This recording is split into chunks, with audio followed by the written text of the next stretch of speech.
قد خلت من قبلكم سنن فسيروا في الأرض فانظروا كيف كان عاقبة المكذبين.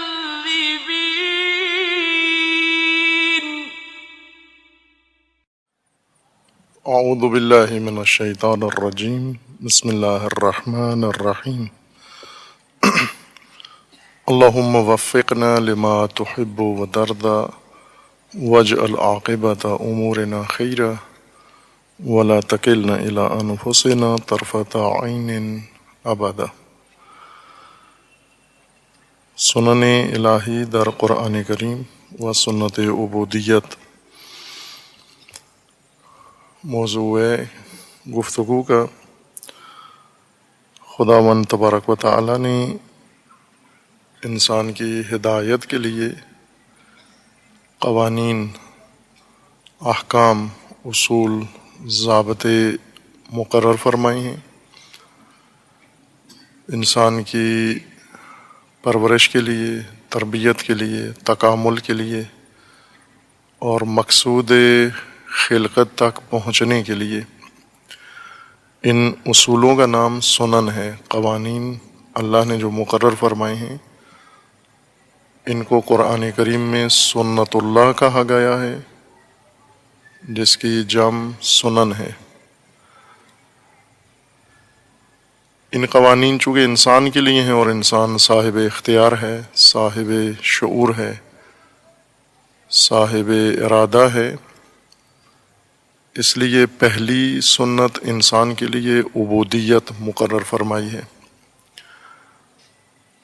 عبودیت سے مراد یہ ہے کہ انسان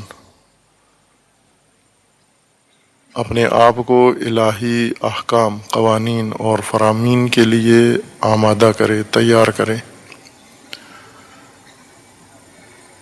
اپنے اندر ایسی ہر پہلو سے آمادگی پیدا کر لے جس سے فرمان الہی بجا لانا اس کے لیے آسان ہو جائے، سہل ہو جائے. ایسی آمادگی کو عبودیت کہتے ہیں، بندگی کہتے ہیں.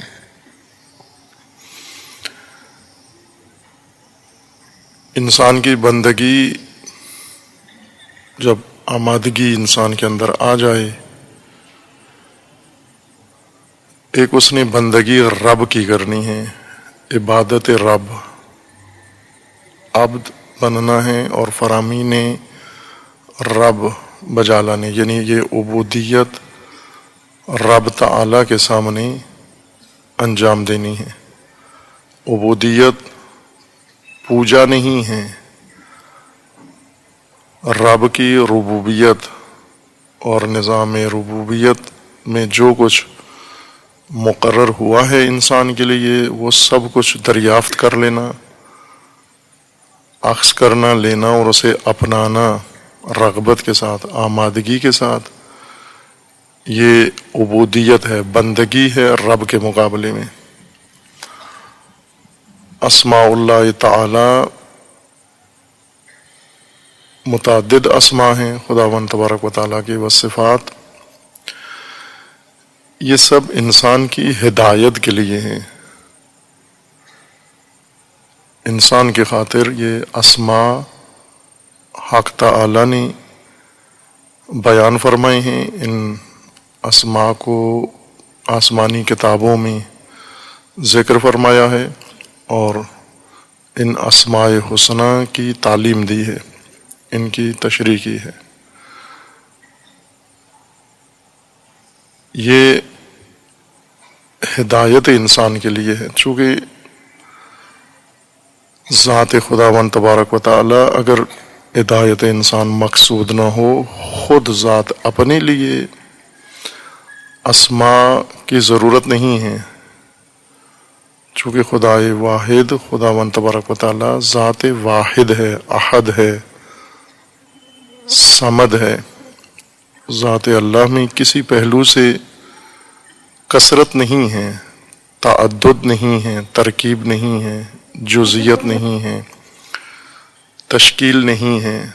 حتیٰ نہج البلاغہ میں جیسے خطبہ اول میں امیر المومنین علیہ السلام کا فرمانا ہے کہ صفت و موصوف بھی نہیں ہے، چونکہ صفت و موصوف بھی دو چیزیں ہیں۔ موصوف ذات ہے، اس ذات کے اندر جو صفت آتی ہے طاری ہوتی ہے، باہر سے عارض ہوتی ہے، وہ وصف کہلاتی ہے۔ جیسے انسان ہے، انسان کی ذات ہے اور انسان کے صفات ہیں، علم ہے انسان کا جو ذات سے ہٹ کر ہے، الگ ہے، اس لیے کبھی علم ہوتا ہے انسان کے پاس، کبھی نہیں ہوتا علم، کبھی انسان سے علم زائل ہو جاتا ہے، کبھی طاری ہو جاتا ہے علم انسان پر۔ صفات موصوف سے ہٹ کر ہوتی ہیں، ذات صفات سے الگ حقیقت کا نام ہے۔ اللہ تعالیٰ کی ذات میں ایسے نہیں ہیں کہ صفات ذات سے علیحدہ حقیقتوں کا نام ہو، عوارض کا نام ہو، حالات کا نام ہو، اور ذات پر یہ حالات، یہ عوارض، یہ اوصاف مختلف اوقات میں طاری ہوتے ہوں۔ وہاں حق تعالی ذات احد ہے، یکتا ہے، صفت و موصوف ہمیں سمجھانے کے لیے بنایا گیا ہے نہیں ہے ذات خدا میں کہ اوصاف ہوں اور موصوف ہو، ذات ہو اور صفات ہوں، حالات ہوں۔ ایک ذات ہے با کمال، ذات واحد، لیکن تمام کمالات کا مجموعہ، تمام کمالات ذات حق تعالی کے اندر موجود ہیں، اور وہ بھی کمالات اس طرح الگ الگ نہیں ہیں جیسے مثلا ہم سب یہاں موجود ہیں لیکن اپنے اپنے وجود کے ذریعے، اپنے اپنے جسم کے ذریعے، اپنی اپنی پہچان کے ذریعے موجود ہیں، یکجا ہیں لیکن اپنی اپنی حیثیت کے ساتھ، اپنی شناخت کے ساتھ، اپنی تعارف کے ساتھ موجود ہیں۔ اللہ تعالیٰ کی صفات اس طرح سے نہیں ہیں کہ الگ الگ، مثلا علم خدا، ارادہ خدا اور حیات خدا ون تبارک و تعالیٰ، اس طرح حیات اللہ کے ہاں الگ الگ صفات، الگ الگ شناخت، پہچان کے ساتھ موجود ہوں۔ اسی ذات کے یہ سارے نام ہیں، ایک ہی ذات ہے، اسی ذات کے سارے نام ہیں۔ کیوں نام ہیں اتنے؟ چونکہ اس کے کمالات اس ذات کے اتنے ہیں کہ ایک نام کافی نہیں ہے ذات کی پہچان کے لیے۔ جیسے ایک انسان، مخلوق کی مثال دیتے ہیں، ایک انسان بہت سارے ذمہ داریاں رکھتا ہے، بہت سارے اختیارات رکھتا ہے، عہدے رکھتا ہے، اور ہر عہدے کے لیے اس کے ایک الگ اس کی حیثیت سے نام ہے۔ کسی جگہ وہ مثلا والد کہلاتا ہے، کسی جگہ کا مثلا مینیجر کہلاتا ہے، کہیں ڈائریکٹر کہلاتا ہے، کہیں مشاور کہلاتا ہے، کہیں ایڈوائزر کہلاتا ہے۔ چونکہ الگ الگ اس کی حیثیتیں ہیں، ہر حیثیت کی پہچان کے لیے دوسروں کی خاطر یہ ایک نام ذکر کیا گیا، عنوان رکھا گیا ہے تاکہ دوسرے پہچان سکیں۔ اللہ کی ذات کی شناخت کے لیے یہ اسماء مقرر کیے گئے ہیں تاکہ انسان کی سہولت ہو معرفت باری تعالی میں۔ اسماء اللہ و صفات الہیہ اس وجہ سے معرفت کے ذریعے ہیں یا اللہ تعالیٰ کی بندگی کے دروازے ہیں۔ ان اسماء سے سہولت پیدا ہو جاتی ہے انسان کو بندگی میں، اطاعت میں، فرمان لینے میں۔ اسماء اللہ حسنہ میں سے ایک رب ہے، وہی ذات رب ہے، جس کا نام اللہ ہے وہی رب بھی ہے۔ رب چونکہ اس نے خلق کیا ہے مخلوقات کو، اور مخلوقات کو قابل پرورش خلق کیا ہے، کمال یافتہ پیدا نہیں کیا بعض مخلوقات کو، بلکہ ان کو کمال پذیر پیدا کیا ہے، تکامل پذیر پیدا کیا، مستکمل پیدا کیا ہے۔ جیسے اللہ تعالیٰ نے بیج خلق کیے ہیں، پودوں کے، درختوں کے، ہر چیز کا بیج اللہ نے ایجاد کیا ہے۔ بیج ایجاد کرنے کا مطلب یہ ہے کہ اب اس بیج کو کھولنا بھی ہے، اس سے پودا بھی نکالنا ہے، اس پودے کو پروان بھی چڑھانا ہے، اسے پرورش کے لیے تمام امور کی بھی ضرورت ہے، وہ سب کچھ اسے فراہم کرنا ہے۔ جو بھی بیج بناتا ہے، اس کے معنی یہ ہے کہ بیج قابل رشد پیدا کیا ہے۔ جب قابل رشد بیج پیدا کیا ہے تو اس کی رشد کے لیے بھی ابھی نظام بنانے کی ضرورت ہے، سامان بنانے کی ضرورت ہے، ورنہ بیج قابل رشد ہو، قابل نمو ہو اور نظام رشد نہ ہو، سامان رشد نہ ہو، یہ خلاف حکمت ہے جو ذات حکیم سے متوقع نہیں ہے۔ کوئی غیر حکیم تو یہ کام کر سکتا ہے کہ قابل رشد چیز بنائے لیکن اس کی رشد کے لیے کوئی اہتمام نہ کرے، قابل پرورش چیز بنائے لیکن اس کی پرورش کے لیے نظام وضع نہ کرے۔ اللہ تعالیٰ نے چونکہ خالق ہے، وہ خالق نے موجودات کو پیدا کیا ہے، ان جسمانی موجودات کو سب کے سب قابل پرورش ہیں، بیج کے طور پر سب کو پیدا کیا، حتیٰ انسان کی خلقت بھی بیج سے شروع ہوئی ہے، بیج پیدا کیا، نطفہ پیدا کیا ہے۔ ہو سکتا تھا انسان پیدا کر دیں، ملائکہ کو ایسے پیدا نہیں کیا کہ پہلے ملائکہ نطفے کی شکل میں ماں باپ ہوں ملائکہ کے، ان کے درمیان نکاح ہو، ازدواج ہو، پھر کسی فرشتے کا نطفہ وہ منعقد ہو، پھر وہ نطفہ رحم میں پرورش پائے، اور پرورش پانے کے بعد پھر اس کی ولادت ہو، ولادت کے بعد اس کی پرورش ہو، بچپن سے وہ فرشتہ ایام گزارتے گزارتے بڑھاپے تک پہنچے۔ یہ ملائکہ کا نظام نہیں ہے، وہ اس طرح نہیں پیدا ہوتے، بیج کی صورت میں پیدا نہیں ہوتے، بلکہ فرشتوں کو اللہ نے فرشتہ ہی بنایا، قابل رشد نہیں ہے، قابل پرورش نہیں ہے، اس لیے سامان رشد بھی نہیں بنایا ان کے لیے، نظام پرورش بھی نہیں بنایا ان کے لیے، تعلیم کا نظام جس طرح انسان کے لیے، البتہ ان کے لیے اپنی نوعیت کا ہے، انسان کے مشابہ نظام نہیں ہے، سو تعلیم نہیں پا سکتے، تربیت نہیں پا سکتے، جو کام انسان کے ہیں، کھانا انسان والا تناول نہیں کرتے، ان کو اس طرح 2 ٹائم 3 ٹائم کھانے کی ضرورت نہیں ہے، چونکہ یہ نظام رشد ان موجودات کے لیے ہے جو بیج سے شروع ہوئے ہیں اور اپنی آخری شکل تک انہیں پرورش اور رشد کے ذریعے پہنچنا ہے۔ وہ پہلے دن سے ہی اپنی اصلی شکل میں پیدا ہوئے، جہاں پہنچنا تھا انہیں وہی بنا کر انہیں پیدا کیا گیا ہے، اس لیے ان کے لیے یہ نظام نہیں ہے، اپنی نوعیت کا ہے جو ان کے نظام کے ساتھ، ان کے وجود کے ساتھ سازگار ہے، جچتا ہے، مناسبت رکھتا ہے، اس طرح کا نظام ان کے لیے ہے، یہ نہیں ہے جو یہاں زمین کے اوپر ہے، پودوں کے لیے، جانداروں کے لیے، انسانوں کے لیے۔ چونکہ انسانوں میں اور ان میں فرق یہ ہے کہ انسان بیج سے شروع ہوا ہے، استعداد سے اس کے وجود کا آغاز ہوا ہے اور کمال تک اسے پہنچنا ہے، بس پرورش کے قابل ہے، رشد کے قابل ہے، قابل رشد ہے انسان۔ جب یہ قابل رشد بنایا ہے تو اب حکمت کا تقاضا یہ ہے کہ سامان رشد بھی ہو اور نظام رشد بھی ہو، اس لیے اللہ تعالیٰ نے وہ سب کچھ مقرر کیا ہے۔ یہ بنانا، سامان رشد بنانا اور نظام رشد بنانا اور بنا کر قابل رشد محتاج پرورش کو دے دینا، یہ ربوبیت ہے، یہ ربوبیت۔ اس وجہ سے اللہ کی ذات رب ہے، وہی ذات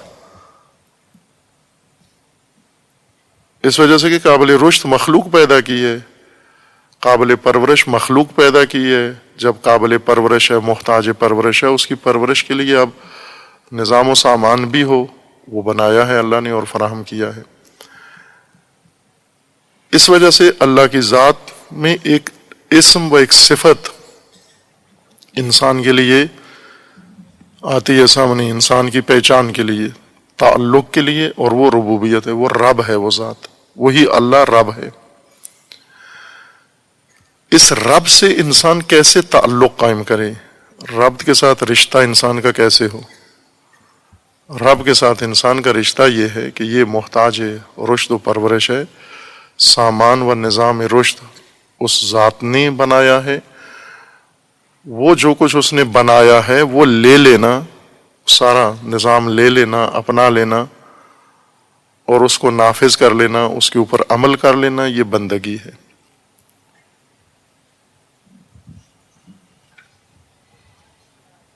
بیج کے لیے جو اللہ نے نظام بنایا ہے، اگر بیج اس نظام میں آ جائے، یہ بندگی ہے.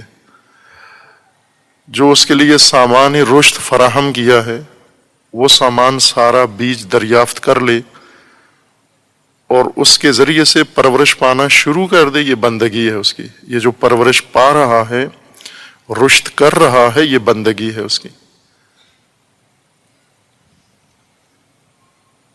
اسی طرح اللہ تعالیٰ کے اسماء حسنہ میں سے ایک اسم جو انسان کی بندگی سے تعلق رکھتا ہے، جس کے مقابلے میں انسان کو بندگی دکھانی ہے، وہ ہے الہ.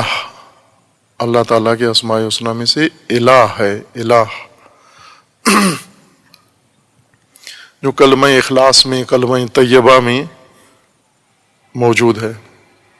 انسان جب مسلمان مومن ہوتا ہے، اقرار کرتا ہے، پہلی گواہی شہادت دیتا ہے، لا الہ الا اللہ، اللہ کے علاوہ کوئی الہ نہیں ہے. رب سے بھی پہلے جس اسم و حیثیت سے انسان کی آگاہی و پہچان لازمی ہے، وہ الہ ہے.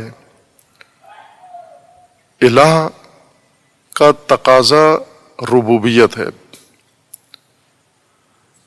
یعنی الہ ہے چونکہ اس وجہ سے وہ رب ہے، اور انسان بندگی میں الہ کا بھی بندہ ہے اور رب کا بھی بندہ ہے. عبد الہ بھی ہے، عبد الالہ بھی ہے، وہ عبد الرب بھی ہے. عبد الرب سے مراد یعنی رشد پرورش فراہم کرنے والے سے بھی اس نے سب کچھ لینا ہے، اس کے دستورات، اس کا نظام، اس کے قوانین، وہ وسائل، سب کچھ اس سے لے کے اپنانا ہے اور ان کے ذریعے سے پرورش بھی پانی ہے. یہ عبودیت ہے رب کے لیے. اسی طرح عبودیت ہے الہ کے لیے. عبد الالہ، عبداللہ بھی کہتے ہیں، اسی حیثیت کا نام عبداللہ بھی ہے. عبد الالہ اصل الہ ہے، اسماء حسنہ میں سے الہ ہے.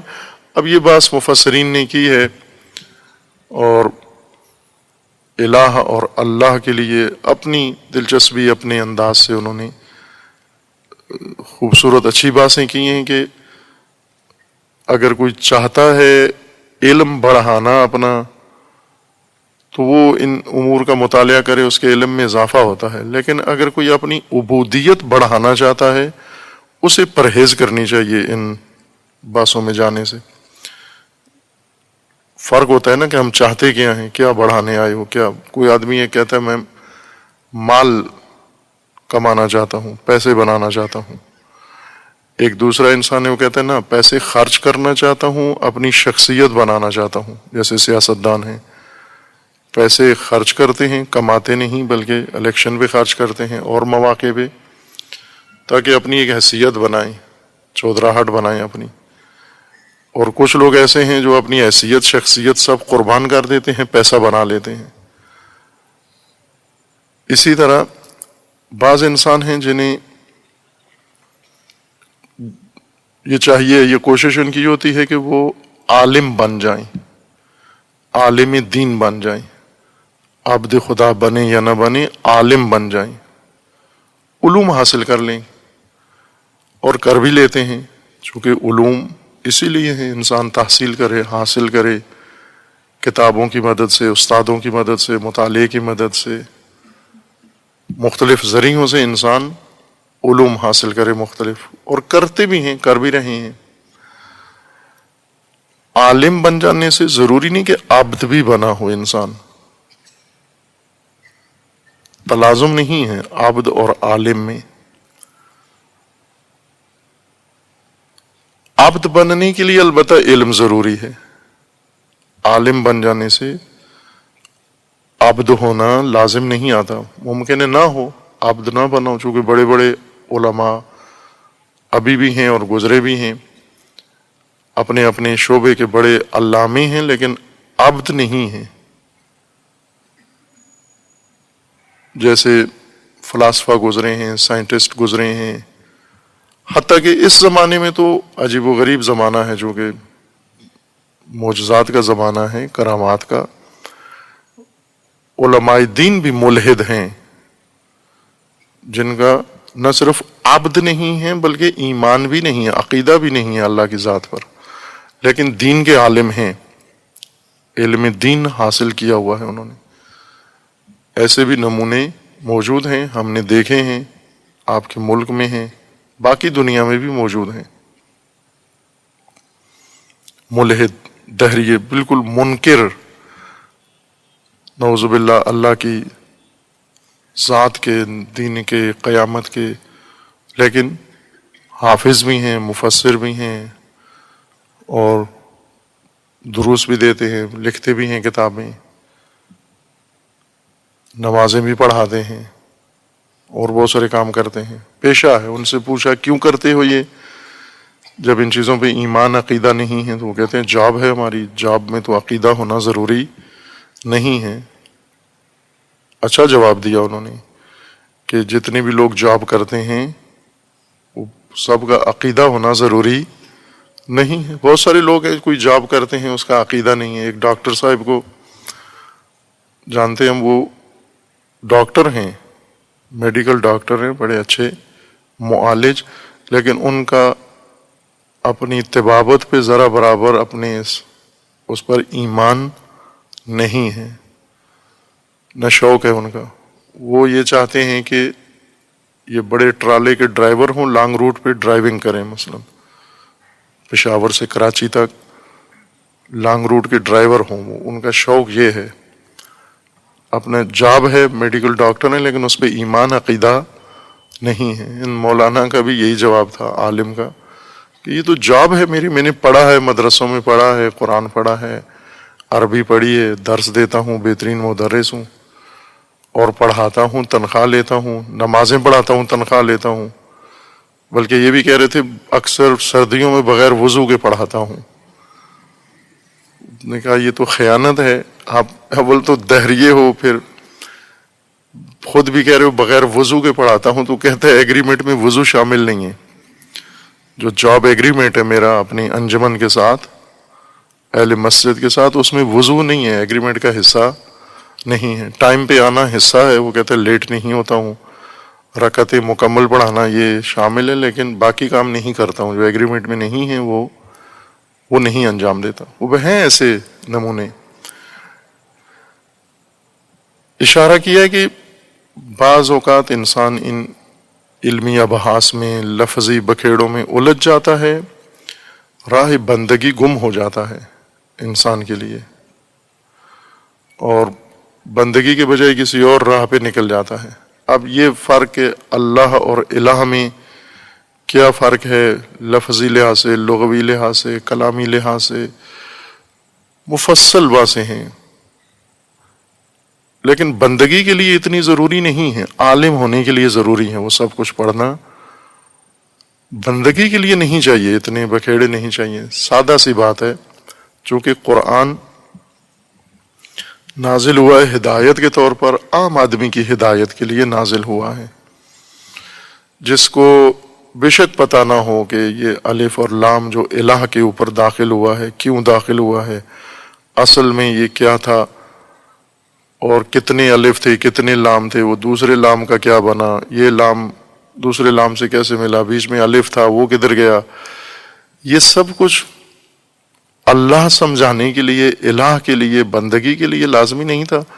بھلے جنہوں نے تگدو کی کوشش کی اچھا کام کیا ہے علمی رشد کے لیے، ابدیت کے لیے نہیں ہے لازم.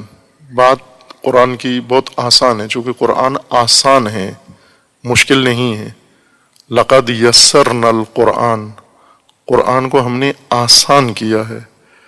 یسرنا، یسار ہے قرآن، ایسر ہے قرآن، آسان ہے. پڑھیں تو آپ کو اندازہ ہوگا بہت آسان ہے، اس میں کوئی پیچیدگی، اجمال، ابہام نہیں ہے. اجمال اس وقت آتا ہے جب قرآن کو چھوڑ کے حاشیے میں جاتے ہیں، آپ فٹ نوٹ پڑھتے ہیں، مختلف مسالک سے تعلق رکھنے والے لوگوں کے، مترجمین کے، مفسرین کے، حافظوں کے فٹ نوٹ پڑھتے ہیں، پھر کنفیوز ہو جاتا ہے آدمی. جب تک آیات میں رہے کنفیوژن نہیں ہوتی، فٹ نوٹ میں جاتا ہے پھر پٹڑی سے اتر جاتا ہے. ورنہ خود قرآن کریم، آیات قرآن حکیم آسان ہے سمجھنا ان کو. دائرہ بندگی میں داخل ہونے کے لیے پہلا قدم یہ ہے کہ آپ الوہیت کا، اللہ کے الہ ہونے کا اقرار کریں. اور اللہ کے الہ ہونے کے لیے آمادگی کے طور پر ضروری ہے کہ اللہ کے علاوہ ہر الہ کا انکار کریں. لا سے شروع کرنا ہے، انکار سے شروع کرنا ہے، ترک سے شروع کرنا ہے. چونکہ عملاً انسان آلہہ رکھتا ہے، آلہہ الہ کی جمع ہے. بہت سارے آلہہ و بہت سارے الہ رکھتا ہے ہر انسان. اور ان آلہہ کے ساتھ متصل ہے، منسلک ہے، تعلق ہے اس کا ان آلہہ کے ساتھ. جو کچھ اسے اللہ سے لینا چاہیے اور اللہ کے سامنے انجام دینا چاہیے، وہ سب کچھ ان کے لیے کرتا ہے. پہلی شرط قرآن یہ رکھتا ہے کہ آپ ان آلہہ کو چھوڑو، ان الہ کو جو دوسرے آپ نے بنا رکھے ہیں انہیں ترک کرو آپ، اور فقط اللہ کو الہ مانو، اقرار کرو، گواہی دو، شہادت دو، اور پھر اس پر قائم رہو کہ الہ اللہ ہے. جب اللہ کو ہم الہ مان لیں گے، تسلیم کر لیں گے، اور الہ کے سامنے جو ادب ہے ہمارا وہ ہم اپنا لیں گے، یعنی بندگی، اللہ الہ کے سامنے بھی بندگی ہے، رب کے سامنے بھی بندگی ہے. اللہ کے سامنے جب بندگی اختیار کریں گے، پھر رب کے سامنے بھی بندگی اختیار کریں گے. رب بھی الہ ہی کی بندگی ہے، الہ ہی کی شان ہے، وہ حیثیت ہے، الہ ہی کا نام ہے رب. لیکن اس حیثیت سے کہ قابل پرورش و رشد مخلوقات کے لیے رشد کا سامان نظام بنایا ہے، اس لیے وہی الہ رب ہے.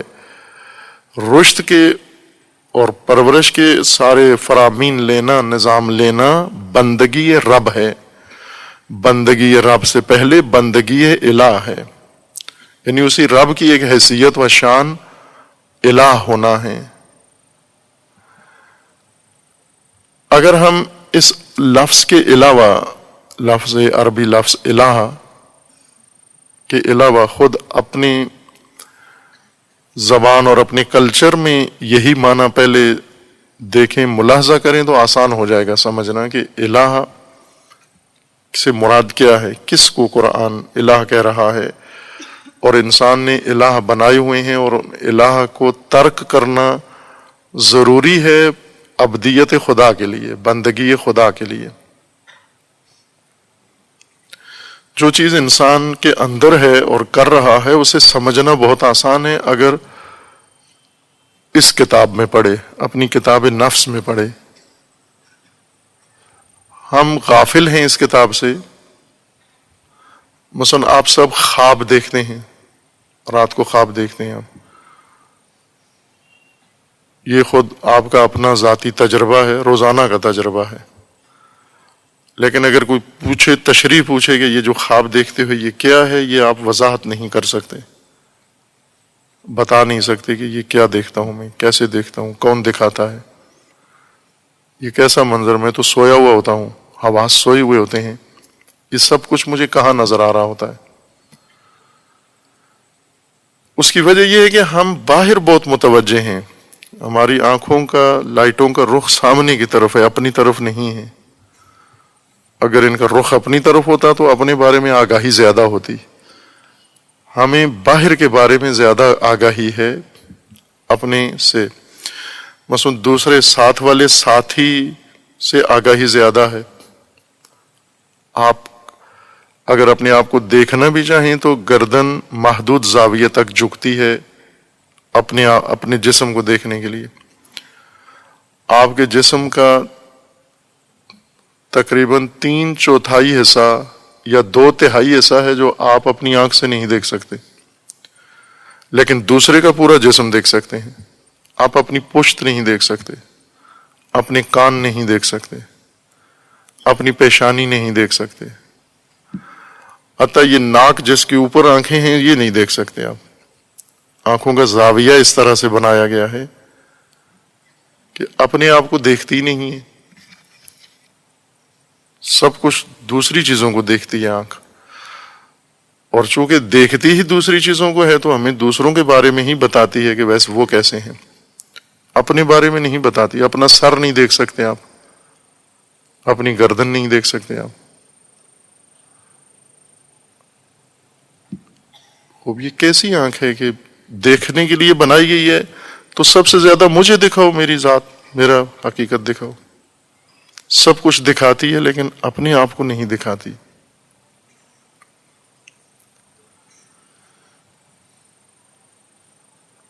آپ کو دوسروں کے بارے میں اپنے سے زیادہ معلومات ہیں، ظاہری بھی، دوسروں کی چیزیں زیادہ معلوم ہیں، دوسروں کے حالات زیادہ معلوم ہیں اپنے حالات سے۔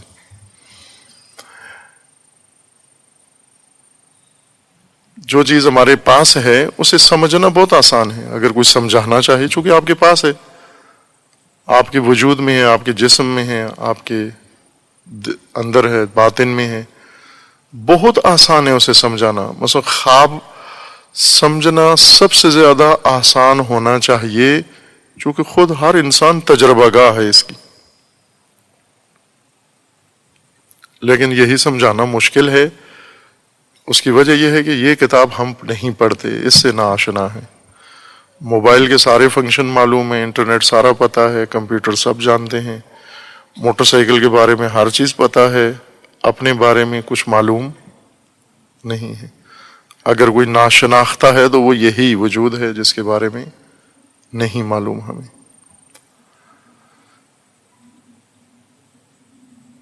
اگر یہ اندر کی کتاب پڑھنا شروع کر دیں ہم، جو کچھ ہمیں علوم سمجھا رہے ہیں یا دین سمجھا رہا ہے، فوراً سمجھتے جائیں گے، سال نہیں لگیں گے، مہینے نہیں لگیں گے، لمحات میں، چند گھڑیوں میں سمجھتے جائیں گے آپ۔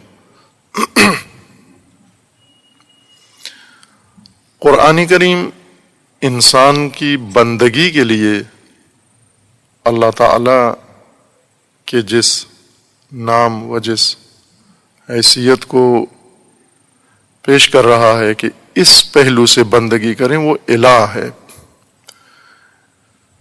قرآن جس کو الہ کہتا ہے اور انسان وہ الہ بنایا ہوا ہے، اس نے عملی زندگی میں اپنے مشاہدہ کریں کہ الہ کون ہے اور قرآن کس کو الہ کہہ رہا ہے، کون ہے الہ جو ہم نے اپنا رکھے ہیں، ہم ان میں مبتلا ہیں۔ الہ کا مطلب وہی جس کی تابعداری کی جائے، جس کی تابعداری کی جائے وہ الہ ہے، جس کا فرمان سنا جائے، جس کے سامنے انسان اپنے آپ کو محکوم سمجھے، اپنے آپ کو پابند سمجھے کہ ان کی میں نے ماننی ہے بات، ان کی بات لازمی ہے، اطاعت واجب ہے، فرمانبری ان کی، اسی کو قرآن الہ کہتا ہے، عربی میں اسی کو الہ کہتے ہیں۔ مقتدر سمجھ کر، یہ خصوصیت ہے اس کے اندر، کیونکہ بعضوں کو ہم بات مان لیتے ہیں بہت سارے اور محرکات کی وجہ سے مانتے ہیں۔ کیوں مانتے؟ احتراماً مان لیتے ہیں، مہمان سمجھ کے مان لیتے ہیں، اپنا مومن بھائی سمجھ کے اس کی بات مان لیتے ہیں۔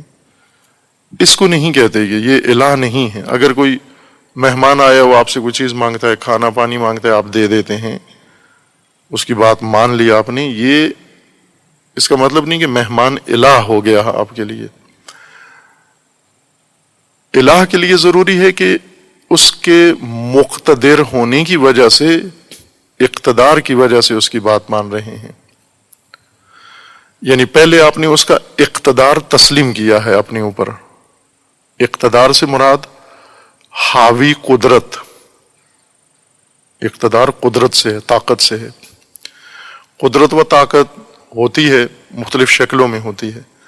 بعض اوقات طاقت ہے لیکن محدود ہے، کنٹرول میں ہے، دبی ہوئی ہے، اپنی حد سے باہر نہیں جا رہی۔ جیسے بہت سارے لوگ ہیں جوان، جسمانی طور پر بہت طاقتور ہیں، لیکن یہ طاقت ان کے جسم کے اندر ہی ہے، اس کو کبھی بھی وہ باہر دوسروں کے اوپر استعمال نہیں کرتے، اظہار نہیں کرتے اپنی طاقت کا۔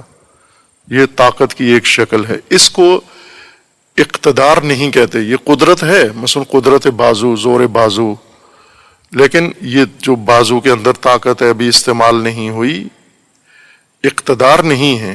اقتدار وہ طاقت، قوت جو دوسرے کے اوپر حاوی ہو جائے، چھا جائے، اور دوسرے کو اپنے تحت لے آئے، ماتحت بنا دے، اس کو اقتدار کہتے ہیں۔ مقتدر وہ صاحب قدرت و طاقت جس نے طاقت و قدرت کے ذریعے دوسروں کو اپنا ماتحت بنا لیا ہے اور ان کے اوپر حاوی ہو گیا ہے، ان کے اوپر مسلط ہو گیا ہے، ان کے اوپر چھا گیا ہے۔ الہ کسی کی تابعداری، محکومیت، فرمان برداری، غلامی، محکومی، کیوں؟ چونکہ اقتدار و طاقت رکھتا ہے میرے اوپر،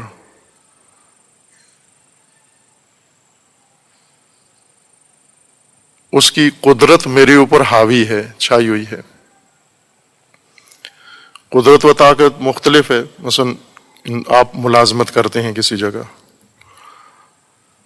جس کے ہاں ملازمت کرتے ہیں، جو آپ کا باس ہے جاب میں، ملازمت میں، اس کو طاقت حاصل ہے، قدرت حاصل ہے، آپ کو رکھتا بھی ہے، نکال بھی دیتا ہے، اٹھا بھی سکتا ہے، بٹھا بھی سکتا ہے، طاقت ہے اس کے پاس، قدرت ہے اس کے پاس، اور وہ قدرت آپ پر حاوی ہے اور آپ نے اس قدرت کو تسلیم کر لیا ہے،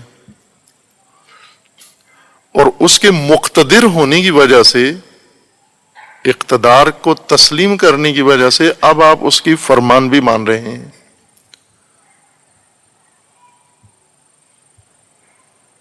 یہ فرمان بری کیوں ہے؟ چونکہ وہ طاقتور ہے، قدرت مند ہے، مقتدر ہے، صاحب اقتدار ہے۔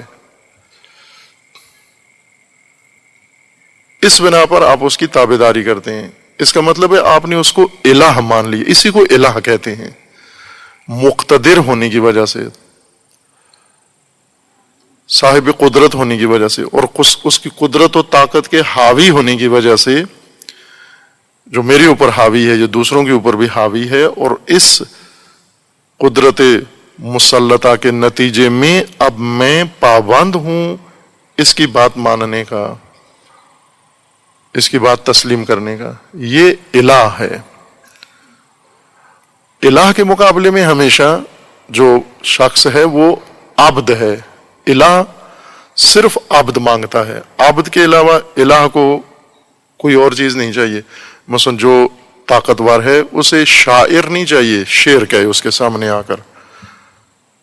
قدرت طاقت تسلیم مانگتی ہے. طاقت کی ذات میں، قدرت کی ذات میں تسلیم ہے، یعنی دوسروں کو لیے کہ دوسرے تسلیم رہیں، نیچے رہیں. طاقت، قدرت کسی کو ہمسان، ہمسر، ہم پلہ برداشت نہیں کرتی. قدرت کسی کو گردن افراشتہ پسند نہیں کرتی. مثلا کسی کے اندر قدرت ہے، طاقت ہے، اس کے سامنے دوسرا گردن اٹھا کے چلتا ہے، یہ طاقت کو پسند نہیں ہے یہ کام. قدرت کے مزاج میں یہ ہے، قدرت کی ذات میں یہ ہے کہ قاہر ہے، قاہر، غالب، مسلط، اور دوسرے تسلیم رہیں. ورنہ قدرت نہیں ہے. اگر یہ قدرت ہو اور دوسرا بھی عرض اندام کر رہا ہے تو یہ طاقت نہیں سمجھی جاتی، یہ تو قدرت نہیں ہے. مثلا آپ دو پہلوان دیکھیں، کھاڑے میں اترتے ہیں اور دونوں مدعی ہیں کہ میں طاقتور ہوں. دونوں آ کر اپنی اپنی طاقت کا اظہار کرتے ہیں ایک دوسرے کے اوپر. اپنی طاقت کے ذریعے دوسرے کو تسلیم کرتا ہے، دوسرے کو زمین گیر کرتا ہے، دوسرے کی پیٹھ لگاتا ہے، دوسرے کا زانو لگاتا ہے اور مسلط ہوتا ہے اس کے اوپر. پھر جب ثابت ہو جاتا ہے کہ یہ طاقتور ہے، اسی کو سارے مان لیتے ہیں کہ یہ پہلوان زمان ہے. دوسرا تسلیم ہو جاتا ہے، شکست مان لیتا ہے کہ اس مقابلے میں یا اس علاقے میں یا اس زمانے میں اتنی مدت تک، اگلے مقابلے تک یہ طاقتور ہے. طاقت کی طبیعت میں ایسے ہے، مزاج میں ایسے ہے. اس لیے بڑا بھائی ہمیشہ چھوٹے بھائی کو تسلیم رکھتا ہے سامنے کہ آپ جھک کے رہنا ہے میرے سامنے، چونکہ میری طاقت تجھ سے زیادہ ہے. گھر کے اندر سینئر جونیئر کو ہمیشہ تسلیم رکھتا ہے اپنے سامنے. جہاں بھی کسی قسم کی طاقت و قدرت انسان محسوس کرتا ہے کسی پہلو سے، اس طاقت کا رخ فوراً دوسروں کو تسلیم کرانے میں ہوتا ہے کہ آپ ماتحت رہیں، تابعدار رہیں، تابع فرمان رہیں. اس طاقت و قدرت کے منبع سے جو کچھ آپ کے لیے بیان ہوگا، صادر ہوگا، آپ نے اس کو قبول کرنا ہے. اور طاقت کے سامنے تسلیم ہونا عبدیت ہے، غلامی ہے، بندگی ہے. اسی کو عبد کہتے ہیں کہ اس کو طاقتور مان کر. اب توجہ فرمائیں کہ بندگی رب کے سامنے بھی ہے، بندگی الہ کے سامنے بھی ہے. رب کی بندگی کا مطلب یہ ہے کہ پرورش، ضرورت کی چیزیں اس کے پاس ہیں، سامان پرورش یہاں ہیں، اس لیے اس سے لینا ہے اور اس کی بات ماننی ہے. کیوں؟ چونکہ میں قابل رشد و پرورش ہوں، سامان و نظام پرورش اس کے پاس ہے. اگر میں نے اس کی بات نہیں مانی، اس کے فرمان کو نہیں مانا، اس کے نظام کو نہیں مانا، میں پرورش نہیں پا سکوں گا، میں رشد نہیں کر پاؤں گا. یہ بندگی یہ رب ہے، یہ رب کی بندگی ہے.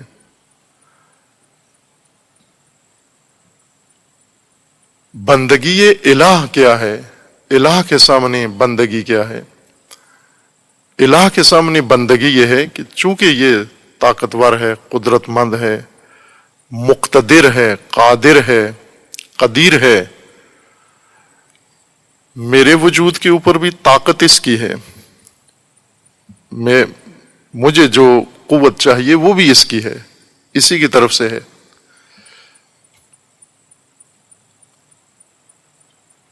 اس وجہ سے میں اس کے تابع فرمان، تابع دار، تابع امر رہوں. چونکہ میرے اوپر قدرت مسلط یہ ہے. جیسے ابھی آپ سیاسی دنیا میں دیکھیں، الہ، سیاسی الہ، پاکستان ان غلاموں میں سے ہے ملک، قوم جس کے بہت الہ ہیں، آلہہ ہیں. اور قرآن کریم میں ہے یہ سوال کہ نہیں قیامت میں پوچھا جائے گا کہ اپنے آلہہ کے ساتھ ہو، آلہہ ساتھ لاؤ اپنے، وہ جو الہ بنائے ہوئے تھے، طاقتور ممالک، طاقتور مافیا، طاقتور لابی جس کے مطابق پالیسیاں بناتے تھے، ان کے ساتھ ہو. پاکستانی قوم جب محشر میں جائے گی تو انہیں کہا جائے گا آلہہ کے ساتھ ہو، امریکہ کے ساتھ ہو، آپ آل سعود کے ساتھ ہو. چونکہ ان کو طاقتور سمجھتے تھے آپ، ان کو مقتدر سمجھتے تھے آپ، ان کے اشاروں پہ چلتے تھے آپ، ان کو سمجھتے تھے کہ آپ کی ہر چیز پر ان کا تسلط ہے، ان کا ہولڈ ہے، آپ کی ہر چیز ان کی طرف سے ہے. خوب ان کے ساتھ ہو، ابھی پتہ چلے کون ہے الہ، کون ہے، قوت کس کی ہے، طاقت کس کی ہے. لمن الملک اليوم، کس کی ہے سلطنت، فرمان کس کا چلے گا، طاقت کس کی ہے آج بتاؤ. سارے آلہہ جمع ہوں، سارے عبید غلام جمع ہوں، ساری قومیں اکٹھی ہوں، اور آج بتائیں کہ کس کی ہے قدرت. محشر برپا ہے، آج کس کا فرمان چل رہا ہے. اس دن سب کہیں گے للہ الواحد القہار، للہ الواحد القہار. آج فرمان نافذ فقط اللہ کا ہے. قہار یعنی حاوی، ایسی قہاریت اس حاوی ہونے کو کہتے ہیں، چھانے کو کہتے ہیں، جس کے سامنے اگر کوئی اظہار وجود کرنا بھی چاہے تو نہیں کر سکتا. مثلا ایک مثال لیں، بس اگر دو پہلوان ہوتے ہیں بالکل ایک ٹکر کے ہیں، ایک دو لگاتا ہے دوسرے کے اوپر، وہ اس کو سنبھال لیتا ہے، دو کا چلنے نہیں دیتا، یہ پھر اس پر لگاتا ہے، وہ اس پر لگاتا ہے، اور گھنٹوں کشتی کرتے رہتے ہیں، کوئی کسی کو گرا نہیں سکتا. بعض اوقات دو ایسے پہلوان ہیں آپس میں کہ 19-20 ہیں، ایک تھوڑا سا زیادہ طاقت رکھتا ہے، دوسرا بھی طاقتور ہے لیکن تھوڑا فرق ہے. یہ اس کے زانو تو ٹیک دیتا ہے زمین پر لیکن پیٹھ نہیں لگا سکتا. اور بعض اوقات یہ تناسب اس طرح سے ہوتا ہے کہ ایک بہت ہی طاقتور ہے اور اس کے مقابلے میں ایک ناتوان ہے. یہ ناتوان اس بڑے پہلوان کے پنجے میں ہے، اس کو کان کھر نہیں ہلانے دیتا، اگر یہ ہاتھ بھی ہلانا چاہے تو وہ نہیں ہلانے دیتا، اتنا حاوی ہے اس کے اوپر، اس کو کچھ کرنے ہی نہیں دیتا اپنی طاقت و قدرت کے ذریعے، قوت کے ذریعے. آپ شکاری دیکھتے ہیں، شکار کے مناظر، حیوانات جو حیوانات کا شکار کرتے ہیں، بعض حیوانات ایسے ہیں جیسے شیر ہے، شکاری ہے، کبھی موڈ میں آتا ہے تو اپنے سے کئی ٹن زیادہ بڑا شکار پکڑ لیتا ہے. مثلا گینڈے پہ حملہ کر دیتا ہے، ہاتھی پہ حملہ کر لیتا ہے، بفیلو زرافہ پہ حملہ کر دیتا ہے. اور بعض اوقات تو وہ ٹھیک ٹھاک اس کی درگت بناتے ہیں. بعض اوقات یہ کوئی دو اپنا چلا لیتا ہے اس کے اوپر، اس کے نرخرے کو پکڑ لیتا ہے جا کر، لیکن لٹکتا رہتا ہے ساتھ ساتھ، چونکہ وہ زیادہ طاقتور ہے. یہ باوجود اس کے کہ اس نے پنجے اپنے یہ دانت گاڑے ہوئے ہیں اس کے جسم کے اندر، لیکن بس نہیں چلتا، اس کو گرا نہیں سکتا اس کو. بعض اوقات کسی چھوٹے جانور کو گھیر لیتا ہے اور وہ تڑپتا ہے اس کے چنگل میں اور کوشش کرتا ہے بھاگے، اور کسی نہ کسی وقت وہ موقع پا کے بھاگ بھی جاتا ہے اس سے. اور بعض اوقات اس کے چنگل میں، اس کے پنجے میں بہت ضعیف جانور آ جاتا ہے جس کو ہلنے نہیں دیتا، جیسے ہرن مثلاً آ جائے، اس کو پھڑکنے نہیں دیتا. اب یہ شیر کی قدرت ہے، طاقت ہے، یہ طاقت کچھ پر حاوی ہے، قاہر ہے، کچھ پر قاہر نہیں ہے. قاہر اس پر ہے جس کو پھڑکنے نہیں دیتا، قہاریت، ایسی مسلط قوت، ایسی مسلط طاقت، ایسی قدرت کہ جس کے سامنے کوئی ذرا برابر اظہار وجود نہ کر سکے، اظہار نمود نہ کر سکے. یہ قہاریت ہے.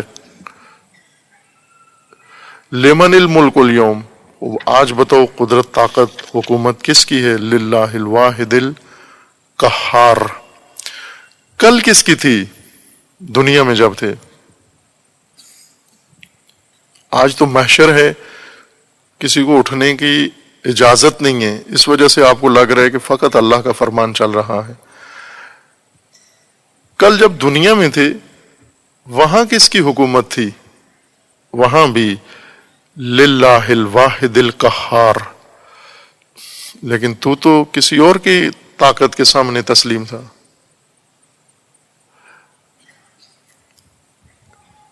اس لیے کہ یہاں دنیا میں موقع دیا گیا ہے، گنجائش رکھی گئی ہے معصیت کی، گناہ کی، حد خدا توڑنے کی، فرمان خدا ٹھکرانے کی گنجائش رکھی گئی ہے کہ اگر نہیں کرتا کوئی اطاعت، فرمان خدا بجا نہیں لاتا، تو یوں نہیں کہ ایسی طاقت قاہر کہ اس کو گناہ کرنے ہی نہ دے، اس کو معصیت کرنے ہی نہ دے، یا اس کو کسی اور کے فرمان کی تابعداری کرنے ہی نہ دے. وہ قوت ابھی اللہ نے اظہار نہیں کی. آج بھی ہو سکتی ہے وہ قوت، اسی وقت ظاہر ہو وہ قوت اور محشر والا عالم ہو جائے. قدرت قاہرہ، وحدت قاہرہ، اللہ کی ملک قاہر، سلطنت قاہر، فرمان قاہر اللہ کا اسی وقت ظہور کرے اور محشر والا سما ہو جائے. یعنی انسان کا اختیار سلب ہو جائے، ارادہ سلب ہو جائے، انسان اپنے ارادے سے کچھ کرنے کے قابل نہ رہے، صرف فرمان خدا جیسے محشر میں ہے.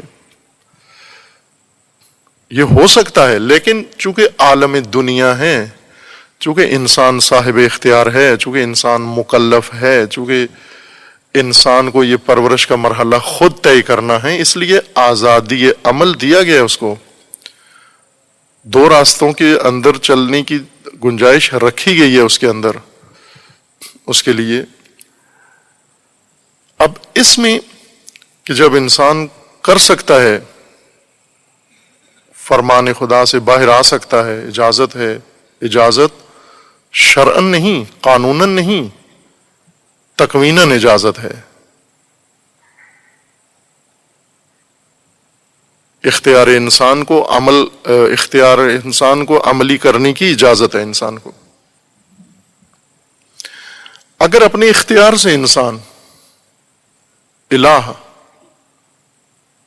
اللہ کو مانتا ہے، قدرت خدا کی مانتا ہے، طاقت اللہ کی مانتا ہے، تسلط و ملک اللہ کا مانتا ہے، فرمان اللہ کا مانتا ہے، یہ ہے عبدیت، بندگی، غلامی، کہ اللہ کو الہ تسلیم کر رہا ہے. لیکن اگر اپنے اختیار سے فائدہ اٹھا کر اللہ کے علاوہ بھی دیکھتا ہے کہ قدرت، طاقت تو اس میں بھی ہے، اس میں بھی ہے، اس میں بھی ہے، بہت ساری چیزیں ہیں جن میں طاقت ہے، اور ان کی طاقت کے سامنے تسلیم ہو جاتا ہے.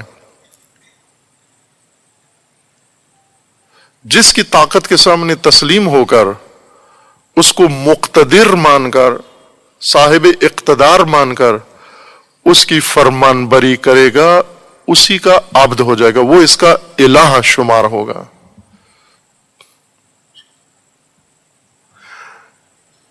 الہ کے معانی میں علماء نے ایک معنی یہ ذکر کیا ہے جس کی پناہ لی جائے، جس کے ہاں پناہ لی جائے. پناہ گاہ کو بھی الہ کہتے ہیں عرب.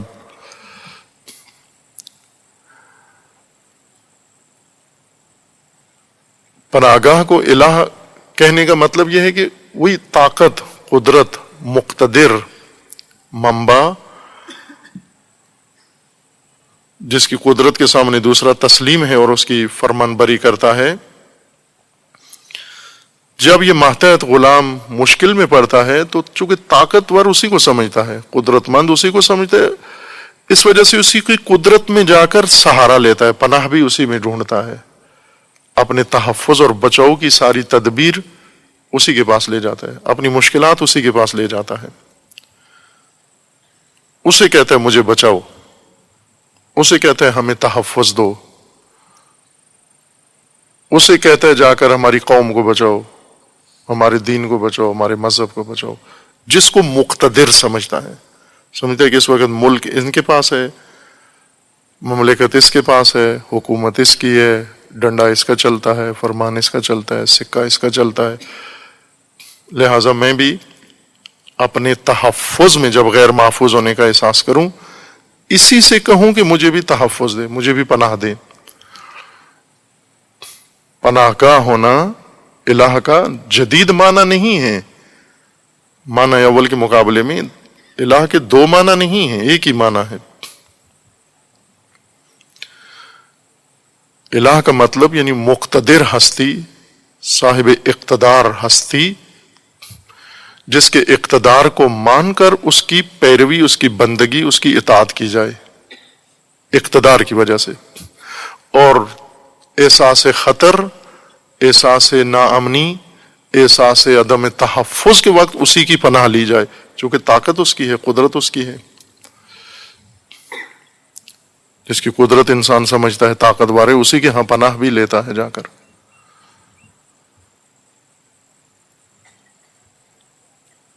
الہ کے معنی میں ایک خصوصیت اور یہ ذکر کی گئی ہے کہ ایسی ہستی جس کے بارے میں حیرت میں ہو انسان،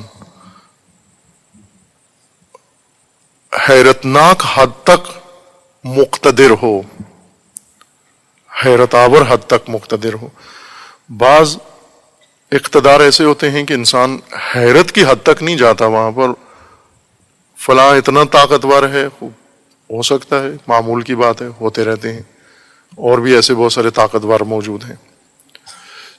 لیکن بعض اوقات بعض افراد طاقت میں، قوت، قدرت میں اس سے آگے بڑھ جاتے ہیں، وہ معمول سے آگے بڑھ جاتے ہیں، اتنے طاقتور ہو جاتے ہیں کہ دوسروں کو حیرت میں ڈال دیتے ہیں، اور اپنی طاقت کے کرشمے بھی دکھاتے ہیں، اپنی قدرت کو بسا اوقات ظاہر بھی کرتے ہیں کہ ساری دنیا حیرت میں پڑ جاتی ہے کہ عجب، یہ بھی طاقت ہے اس میں، یہ بھی قدرت ہے اس میں، یہ بھی کر سکتا ہے، یہ کیسے کیا اس نے۔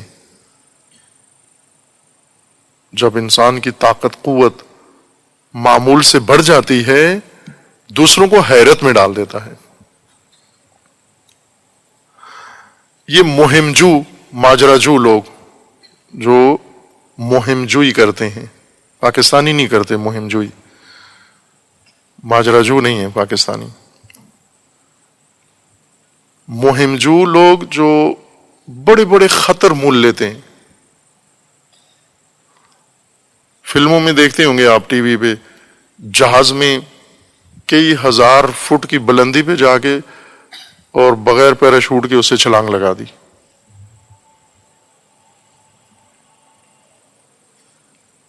یہ ماجرا جو لوگ ہیں۔ کشتی چلانی ہے تو وہ نہر میں، سمندر میں نہیں چلاتے، کشتی چلائیں گے، ڈھونڈیں گے ساری دنیا میں سب سے زیادہ طغیانی والا دریا کہاں ہے، جہاں چٹانوں سے پانی گرتا ہے آبشاروں کی صورت میں، کشتی لے کے وہاں چلا جائے گا، وہاں کشتی چلائے گا جا کر۔ وہ دیکھتے والا اپنے ڈرائنگ روم میں دیکھ رہا ہوتا ہے، اور اتنا خوفناک وہ منظر ہے ٹی وی میں جو وہ کر رہا ہے، یہ ادھر اپنا صوفہ گیلا کر دیتا ہے۔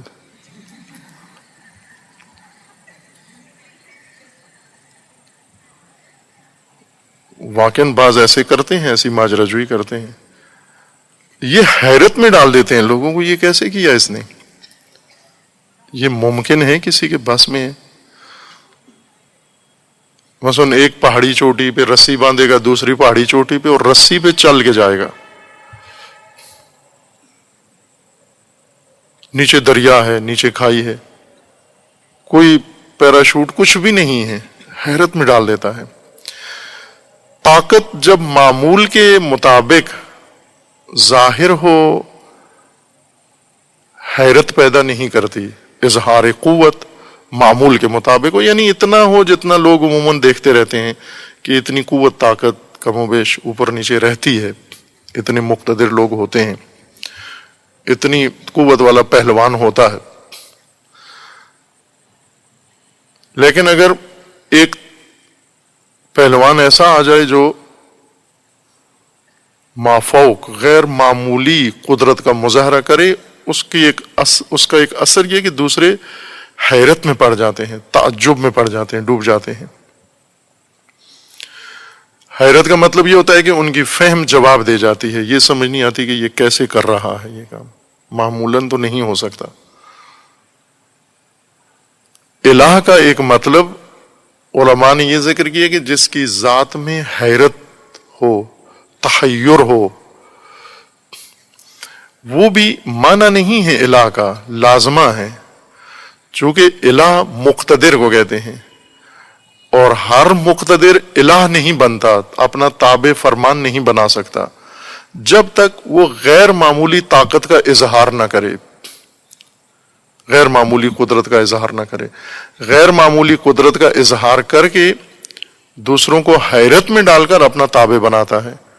اگر حیرت انگیز حد تک، حیرت ناک حد تک طاقتور نہ ہو اور طاقت کا مظاہرہ نہ کرے، دوسرے تسلیم نہیں ہوتے، عبد نہیں بنتے اس کے.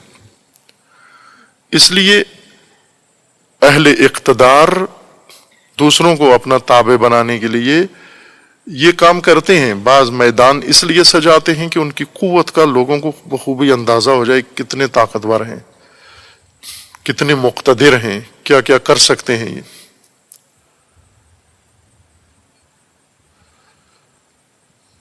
اگر طاقت، قوت، اقتدار کسی کا مان کر اور اس اقتدار کے بنا پر اگر کسی کی طاقت، قوت، قدرت کو مان کر اور اس کے سامنے، اس کی طاقت کے سامنے تسلیم ہو جائے اور اس کا فرمان مانے، اس کو الہ مانا ہے اور خود اس الہ کا عبد بنا ہے، بندہ بنا ہے. سیاسی طاقت کسی کی مان لے، جسمانی طاقت کسی کی مان لے، مالی طاقت کسی کی مان لے، افرادی طاقت کسی کی مان لے، کسی بھی پہلو سے دوسرے کی طاقت کی وجہ سے اس کے سامنے تسلیم ہونا، اقتدار مان کر، اس کو مقتدر مان کر، مقتدر اعلی مان کر اس کے سامنے تسلیم ہو جانا اور اس کی ہر بات ماننا، یہ بندگی ہے اور وہ اس کا الہ ہے. اب عملی طور پر ہم دیکھیں کہ آیا ابھی ہم خود، یہ جمعیت جو یہاں بیٹھے ہوئے ہیں، طاقتور سمجھ کر، مقتدر سمجھ کر کسی کی طاقت سے مرعوب ہیں یا نہیں ہیں، یا طاقتور ہونے کی وجہ سے کسی کی بات مانتے ہیں یا نہیں مانتے. مانتے ہی صرف طاقتوروں کی بات مانتے ہیں، باقیوں کی تو نہیں مانتے. انسان کی خصلت یہ ہے کہ طاقت کے سامنے تسلیم ہوتا ہے، قوت کے سامنے تسلیم ہے، اقتدار کے سامنے تسلیم ہے.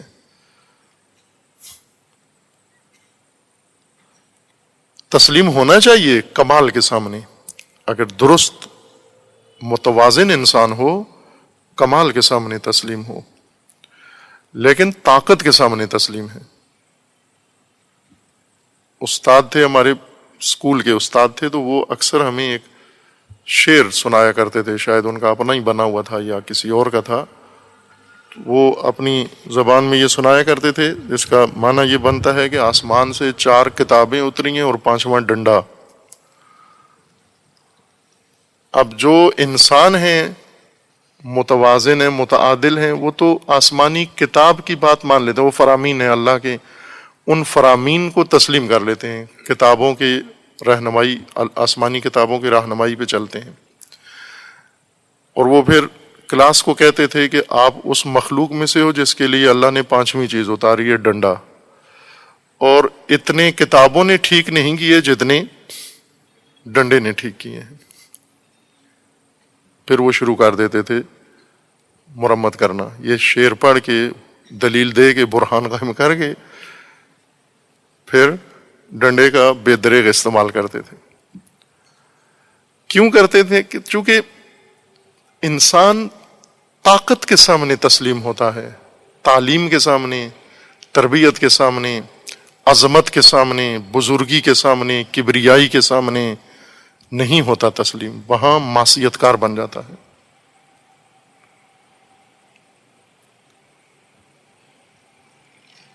تسلیم تو اس وقت ہونا چاہیے اگر عبد حقیقی ہے رب کا، اسے عظمت کے سامنے تسلیم ہونا چاہیے، نہ ڈنڈے کے سامنے. لیکن ہوتا ڈنڈے کے سامنے تسلیم ہوتا ہے. اب دنیا میں چونکہ مہلت ہے، قدرت نمائی کی بھی مہلت ہے اور قدرت سے متاثر ہونے کی، طاقت سے متاثر ہونے کی بھی مہلت ہے. کچھ لوگوں کو یہ مہلت دی گئی ہے کہ وہ طاقت بنا کر اس طاقت کا اظہار کر کے دوسروں کے اوپر اس کو حاوی کر دیں، مسلط کر دیں. یہ مہلت دی گئی ہے انہیں. اور کچھ لوگوں کو یہ مہلت دی گئی ہے کہ اگر وہ طاقتوروں سے متاثر ہوں، وہ ممانعت نہیں ہے، ان کی طاقت سے متاثر ہو کر تسلیم ہو، عبد بن جائیں، غلام بن جائیں. تو ایسی کوئی رکاوٹ نہیں کھڑی کی گئی کہ یہ نہیں کر سکتے. لیکن یہ بتا دیا گیا ہے کہ اگر آپ نے اللہ کے علاوہ کسی کو طاقت کا منبع مان لیا، جیسے کہیں عوام طاقت کا منبع ہے، سرچشمہ طاقت عوام ہیں، الہ ہیں، یہ عوام نہیں ہیں، یہ الہ ہیں. اور جو بھی عوام کو طاقت کا سرچشمہ مان کے عوام سے مرعوب ہو، عوامی خواہشات پہ چلے، یہ عبد العوام ہے، اس کے الہ عوام ہیں، جمہور اس کے الہ ہیں. یہ عبد الجمہور ہے، یہ عبد العوام ہے، عبد خدا نہیں ہے. چونکہ اقتدار اعلی عوام کا سمجھتا ہے، کہتے بھی ہیں، لکھتے بھی ہیں، اقتدار اعلی عوام کا ہے، قدرت اعلی عوام کی ہے. یا اقتدار اعلی حکمران کا ہے.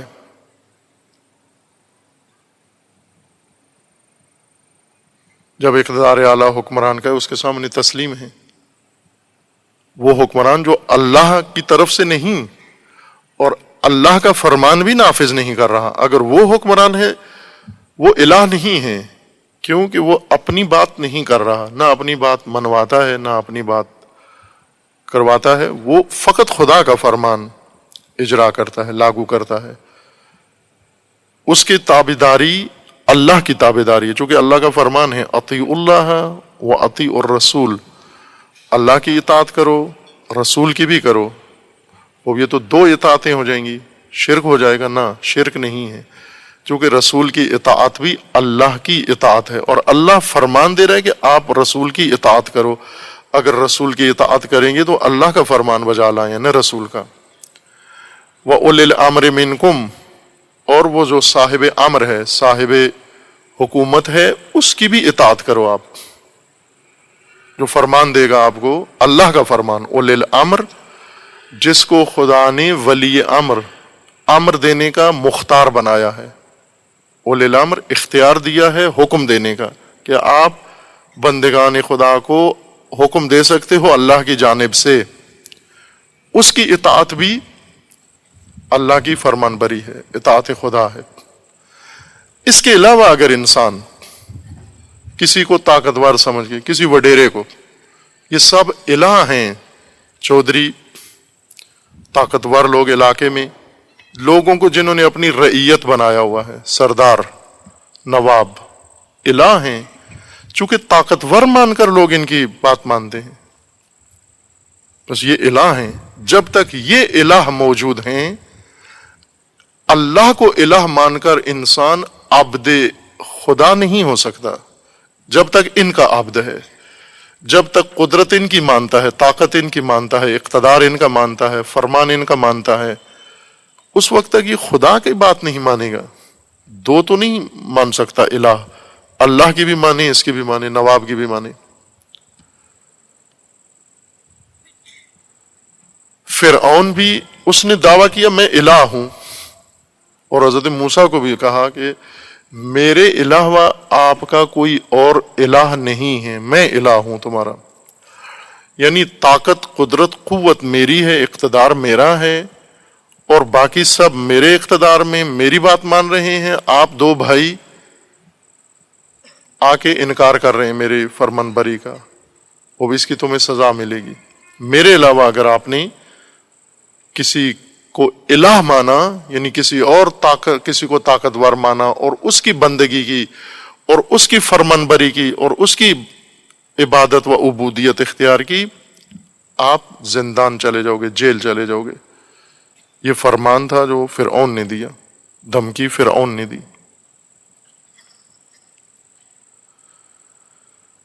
خب یہ پہلی مشکل ہے انسان کی جب شعور پکڑتا ہے اللہ کے علاوہ آغاز زندگی کا بندگی غیر خدا سے کرتا ہے. چونکہ جب پیدا ہوتا ہے تو دیکھتا ہے میرے ارد گرد طاقتور کون ہیں، قوت کن کی ہے، مقتدر کون ہیں. اس علاقے میں اس کی بات چلتی ہے. ماں باپ بھی کہتے ہیں ہم بھی نسل اندر نسل اسی کے بندے ہیں، انہی کے غلام ہیں، انہی کے در پر ہیں، انہی کی چوکھٹ پر ہیں. آپ نے بھی انہی کی چوکھٹ پہ رہنا ہے. بس جس کو غلامی ان آلہہ کی وراثت میں ملی ہو، وہ کس طرح رسومات انجام دے کے کہ میں مومن ہو گیا ہوں، جبکہ وہ بندگی میں ہی اللہ کا عبد ہی نہیں ہے، الہ خدا کو مانا نہیں ہے. یہ رب سے ربوبیت کا نظام کیسے لے گا؟ یہ رب کی پیروی کیسے کرے گا جس کے اللہ کے علاوہ آلہہ ہوں؟ قرآن کریم میں یہ عبودیت الہ کے مقابلے میں تفصیل سے ذکر ہوئی ہے. ربوبیت کے مقابلے میں عبودیت اور الہ کے مقابلے میں عبودیت. یہی آیہ کریمہ جو روزانہ مشاہدہ کر رہے ہیں سورہ مبارکہ توبہ کی، جس میں ربوبیت کے باب میں بیان ہوا کہ بنی اسرائیل لا یدینون دین الحق، دین حق کے پیروکار نہیں تھے، دین حق پہ نہیں چلتے تھے. دین پہ چلتے تھے، خود ساختہ دین، من گڑھت دین، ہبر و راہب کا دین، اللہ کا دین، موسیٰ کا دین، تورات کا دین، اسے نہیں مانتے تھے. اپنی طرف سے خود ہی جنتری کا دین بنا کر اس کے اوپر چلتے، خطیبوں کے دین پہ چلتے. لا یدینون دین الحق. کیوں نہیں چلتے دین حق پر؟ اتخذوا احبارہم و رہبانہم اربابا، اس لیے کہ انہوں نے ہبر و راہب کو رب مانا ہوا تھا. ان سے جا کر دستور العمل لیتے تھے، اللہ کا فرمان نہیں مانتے تھے. من دون اللہ والمسیح ابن مریم، اور مسیح ابن مریم کو رب مانتے تھے. مسیح ابن مریم جو اللہ کی طرف سے ربانی نبی تھے، ان کو ربانی بنانے والے، انہوں نے خود مسیح کو رب کہنا شروع کر دیا. یہ ان کی گمراہی، دین حق سے دوری کی وجہ یہ تھی. اور وہ بھی ہبر و راہب نے یہ انہیں کہا کہ مسیح جس کو رب کہہ رہے ہیں وہ نہیں ہے رب، خود مسیح رب ہے.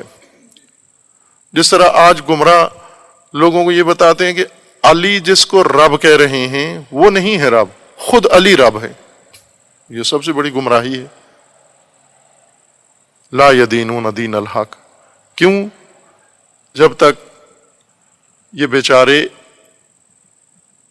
امام یازدہم کی تعبیر کے مطابق یہ کمزور شیعہ گرفتار ہیں اس موذی بلا کے اندر، اس وقت تک یہ کبھی بھی دین حق نہیں اپنا سکتے جو انہیں مسیح ابن مریم رب بنا کر پیش کر رہے ہیں.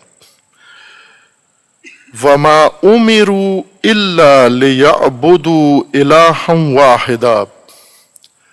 انہیں امر یہ کیا گیا تھا کہ الہ واحد کی بندگی اختیار کرنی ہے. واحد الہ، اس الہ کے علاوہ کسی اور کو الہ نہیں ماننا. کوئی اور الہ نہیں ہے اور کسی کو الہ اختیار نہیں کرنا. لا الہ الا ہو کیوں نہیں ماننا؟ چونکہ اس کے علاوہ کوئی الہ ہے نہیں. لا الہ، نفی کی الہ کی. الہ کی حیثیت فقط اللہ کی ہے، چونکہ وہ اقتدار خالق مالک کا اقتدار ہے، دنیا میں بھی آخرت میں بھی.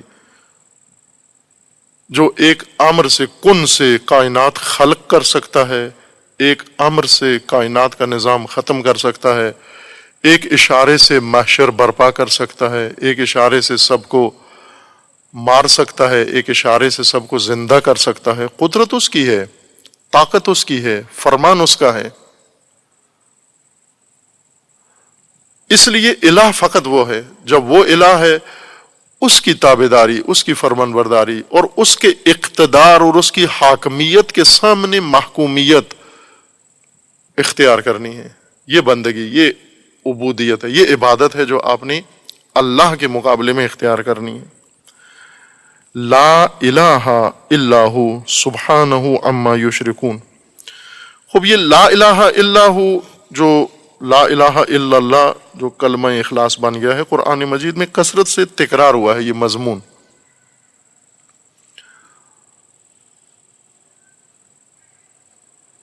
بہت تکرار ہوا ہے، چونکہ بنیاد ہے، اساس ہے. اللہ کو الہ ماننا یہ اساس ہے، دین کی بنیاد ہے. یہ اس بنیاد پر جو عمارت دین کی بنے گی وہ دین ہے. اس کے علاوہ اگر اللہ کے الہ ہونے پر جو دین کی عمارت نہیں بنتی، وہ دین حق نہیں ہے. لا یدینون دین الحق، وہ گمراہی ہے، وہ شرک ہے، وہ کفر ہے. فراوان آیات ہیں جن میں خداوند تبارک و تعالیٰ نے اس حقیقت کو بیان فرمایا ہے. ہم ساری نہیں پڑھ سکتے چونکہ بہت وسیع ہے مضمون.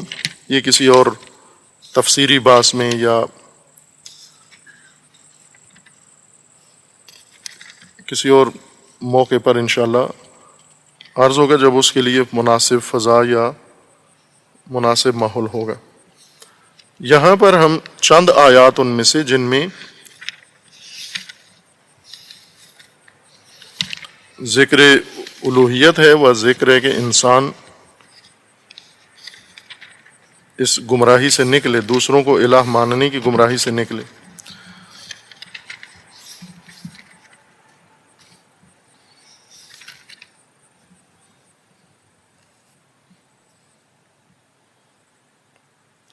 آلہہ، قرآن کا فرمان ہے کہ انسان نے بہت اختیار کیے ہیں. آلہہ، ایک سے زیادہ طاقت کے منابع، طاقت کے سرچشمے انسان نے مانے ہیں.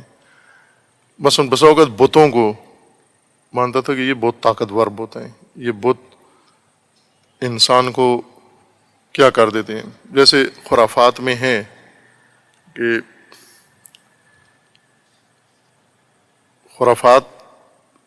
خرافی ذہنیت اس کو کہتے ہیں جو دو چیزوں کا جن میں آپس میں کوئی ربط تعلق نہ ہو، ان کو آپس میں مربوط رکھنا، سمجھنا، ان کا عقیدہ بنا لینا خرافات کہلاتا ہے. جیسے کالی بلی دیکھی اور ادھر آدمی گر گیا، جو ہی کالی بلی سامنے آئی ادھر سے وہ گر گیا وہاں گٹر میں. وہ ان کا آپس میں کوئی ربط نہیں ہے. گٹر میں گرنے کا کالی بلی سے، کالی بلی کا گٹر سے کوئی ربط نہیں ہے. لیکن خرافاتی ذہن اس کو ربط دیتا ہے کہ یہ کالی بلی باعث بنی ہے کہ یہ گر گیا ہے. یا کوئی اچھا کام ہوا ہے، مثلا فلاں آدمی آیا ہے گھر میں، ان کے آنے کی برکت سے ہمیں مثلا یہ کام ہوا ہے. فرض کریں کسی کے ہاں اولاد ہوئی ہے، بیٹا ہوا ہے، بیٹی پیدا ہوئی ہے، جس دن اس کی ولادت ہوئی ہے اس دن کوئی شخص گیا ان کے گھر میں، کوئی پیر صاحب گئے وہاں، تو انہوں نے کہا جی آپ کے آنے کی وجہ سے اللہ نے بیٹا دیا. پیر صاحب کی وجہ سے اللہ نے بیٹا دیا ہے یا بیٹے کی پیدائش کا ایک اپنا نظام ہے؟ خود پیر صاحب کیسے دنیا میں آئے ہیں؟ اسی قانون کے تحت یہ بچہ بھی دنیا میں آیا ہے. جس قانون سے پیر صاحب پیدا ہوئے ہیں اسی سے یہ بچہ بھی پیدا ہوا ہے. پیر صاحب کا اس سے کوئی تعلق نہیں ہے، نہ خیر و برکت کی امور میں، اور نہ ہی اس کو تطیر کہتے ہیں، شگون، نیک شگون، برا شگون، کسی چیز کو دیکھ کر یہ کہنا کہ اب تو لگتا ہے یہ ہوگا، فلاں ہوگا۔ خرافاتی لوگ کمزور ترین چیزوں کو طاقتور سمجھ لیتے ہیں، وہمی چیزوں کو طاقتور سمجھ لیتے ہیں، جن کے اندر ذرا طاقت نہیں ہے، جو ہیں ہی نہیں، موجود نہیں ہیں، ان کو بھی طاقتور سمجھتے ہیں۔ جو لوگ ذہنی طور پہ ذرا ڈسٹرب ہو جاتے ہیں، ان کا میٹر گھوم جاتا ہے، یہ باقاعدہ دیکھتے ہیں، کچھ موجودات مخلوقات کو دیکھتے ہیں، بعض اپنے حالات بتاتے ہیں کہ جوان ہو جاتا ہے کسی وجہ سے، بے روزگاری کی وجہ سے، پیسے نہ ہونے کی وجہ سے، موبائل نہ ملنے کی وجہ سے، یا کوئی شوق پورا نہ ہونے کی وجہ سے بہت زیادہ ٹینشن لے لیتا ہے، پھر ایک دم سے اس کا سسٹم خراب ہو جاتا ہے مواصلاتی، پھر بہکی بہکی باتیں کرتا ہے، پھر اس کو کچھ چیزیں نظر آتی ہیں، باقاعدہ وہ کہتا ہے کہ میرے پیچھے کوئی چیز لگی ہوئی ہے، میرے ساتھ کوئی چیز ہے، مجھے یہ کرنے نہیں دیتی، مجھے دمکاتی ہے، ڈراتی ہے، باقاعدہ نظر آتا ہے اس کو۔ جھوٹ بھی نہیں بول رہا، آپ اس کو جھٹلائی نہیں کہ آپ جھوٹ بول رہے ہو، آپ کو نظر نہیں آتا اور آپ جھوٹ سے، نہ، سچ کہہ رہا ہے، اسے نظر آ رہا ہے لیکن اپنے توہم میں نظر آ رہا ہے۔ جس طرح اگر کوئی صبح اٹھ کے کہے میں نے آج رات خواب میں یہ دیکھا ہے، آپ کہیں جھوٹ بولتے ہو، آپ وہ جھوٹ نہیں بول رہا، سچ کہہ رہے، اس نے دیکھا ہے خواب میں، یہ اس نے خواب میں دیکھا ہے کہ وہ مثلا بادشاہ کا داماد بن گیا ہے، دیکھا ہے اس نے، لیکن خواب میں دیکھا ہے اس نے، خواب یعنی تخیل میں دیکھا ہے اس نے، چٹلاؤ نہیں، اسے یہی کہہ دو کہ ٹھیک ہے آپ نے دیکھا ہے، یعنی خیالیات میں دیکھا ہے، حقائق میں ایسے نہیں۔ یہ جس کو وہمی چیزیں نظر آتی ہیں، توہم میں دیکھتا ہے یہ سب کچھ، وہم اس کو دکھاتا ہے سب کچھ، یہ توہم دیکھ رہا ہے وہ، اور ڈرتا بھی ہے اس سے، اس کی طاقت سے بہت ڈرتا ہے، ان چیزوں کی طاقت سے جو ہیں ہی نہیں، بتوں کی طاقت کا قائل ہو جاتا ہے، درختوں کی طاقت کا قائل ہو جاتا ہے۔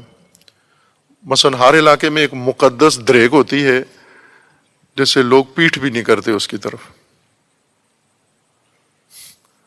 ایک پاکستان میں علاقہ ہے، یہ ایبٹ آباد کے قریب، 12 میں نے اس کا تعارف کرایا ہے، اس کا نام ہے، اس جگہ کا نام، وہاں سٹاپ کا نام ہے کھوتا قبر،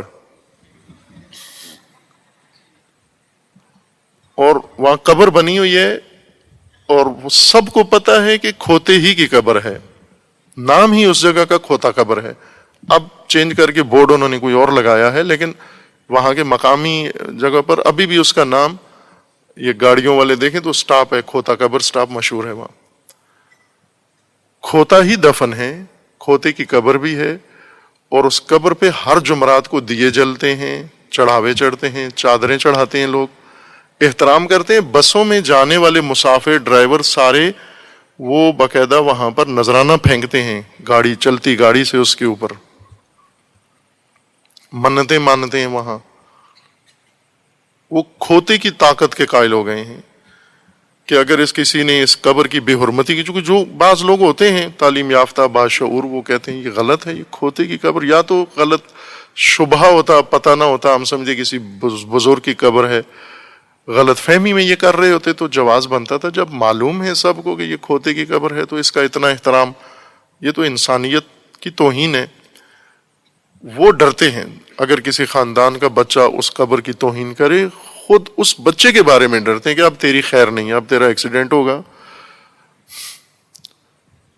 اب تیرا یہ، چونکہ اس کے قدرت کے قائل ہیں، طاقت کے قائل ہیں، اس کی تاثیر کے قائل ہیں کہ یہ کرے گی یہ چیز۔ کسی لکڑی کی طاقت کے قائل ہو جاتا ہے انسان، کسی موہوم چیز کی طاقت کا قائل ہو جاتا ہے۔ اصنام کو طاقتور سمجھتے تھے، آلہہ مانتے تھے، اور پھر ان کی بندگی کرتے تھے۔ قرآن کریم میں خداوند تبارک و تعالیٰ نے ذکر فرمایا کہ حضرت ابراہیم نے آزر سے کہا، لے ابی ہے، اب جو تھے اب ابراہیم، آزر، جن کے بارے میں اب مسئلے کی اختلاف ہو گیا ہے کہ آزر باپ تھے یا چچا تھے، شیعہ امامیہ کہتے ہیں کہ وہ والد نہیں تھے، لیکن باقی مسالک والے کہتے ہیں چونکہ قرآن نے کہا ہے باپ تھے تو باپ تھے۔ بار کے قرآن کے الفاظ یہ ہیں وَإِذْ قَالَ إِبْرَاهِيمُ لِأَبِيهِ آزَرَ، ابراہیم نے اپنے اب آزر کو کہا أَتَتَّخِذُ أَصْنَامًا آلِهَةً، یہ بت جو خود بناتا تھا، آزر کی فیکٹری تھی بت بنانے کی، خود ہی بناتا تھا اور بنا کر پھر ان کی بندگی خود بھی کرتا تھا، دوسروں سے بھی کرواتا تھا، بت ساز بھی تھا، بت پرست بھی تھا، بت گھر بھی تھا، وہ کاروبار تھا اس کا۔ فرمایا کہ ان کو آلہہ مانتے ہو، رب نہیں کہا آلہہ، یعنی ان بتوں کی قدرت طاقت کے قائل ہو، ان کے اختیارات کے قائل ہو، آپ یہ سمجھتے ہو کہ یہ بت بہت کچھ کر سکتے ہیں تمہارے لیے، یہ کیا گمراہی ہے؟